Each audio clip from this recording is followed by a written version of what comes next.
এই ভিডিওটা আমার একটা সতর্কবার্তা বলতে পারে। রিসেন্ট একটা খবর পাওয়া যাচ্ছে, চারিদিকে ভীষণ বাচ্চা চুরি হচ্ছে, গ্রাম বা শহরের আশেপাশে বিভিন্ন জায়গায়। তাই আমাদের প্রত্যেকটি ফ্যামিলিতেই সবার বাড়িতেই বাচ্চা আছে। তাই প্রত্যেক মা বাবা একটু কষ্ট করে হলেও নিজের বাচ্চাদেরকে নিজেরাই স্কুলে নিয়ে যান, টিউশন নিয়ে যান, বা কোথাও অনেক বাচ্চা অনেক আঁকা করে, কেউ নাচ করে, কেউ গান করে। অনেক সময় আমরা হয় কি তাদেরকে বলি যে পাশের জন যাচ্ছে তাদের সাথে চলে যা, হয় এটা আমাদের সবার ক্ষেত্রেও এটা করি। কিন্তু এই সময়টা আপনারা এখন এটা একদমই করবেন না। আপনারা যে যত কাজ থাকুক আপনারা সমস্ত কাজ ছেড়ে দিয়ে আগে নিজের বাচ্চাকে নিজেরা সঙ্গে করে নিয়ে যাবেন, আবার সঙ্গে করে নিয়ে আসবেন।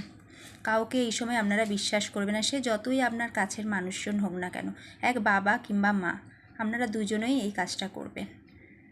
কারণ আমরা নিজেদের বাচ্চাকে অনেক কষ্ট করে অনেক যত্ন করে মানুষ করি। হ্যাঁ, বাচ্চা সন্তান যে বাবা মায়ের কাছে কী সেটা প্রত্যেক বাবা মাই জানে। তাই নিজের সন্তানকে অনেক সাবধানে রাখুন, সতর্কে রাখুন, নিজেরা সাবধান থাকুন, সতর্কতা বাচ্চাকে নিরাপদে রাখুন। এইটুকুনি আমার আজকে বলার একটা ছোট্ট সতর্কবার্তা। ভিডিওটা লাইক করবেন কিনা আমি জানি না, কিন্তু অবশ্যই আপনারা শেয়ার করুন, কারণ এই শেয়ার করলে এই ভিডিওটা বিভিন্ন মানুষের কাছে পৌঁছে যাবে এবং প্রত্যেকে সতর্ক হয়ে যাবে। তাই বলছি ভিডিওটা অবশ্যই আপনারা শেয়ার করবেন। সবাই ভালো থাকবেন, দেখা হচ্ছে পরের ভিডিওতে। টাটা।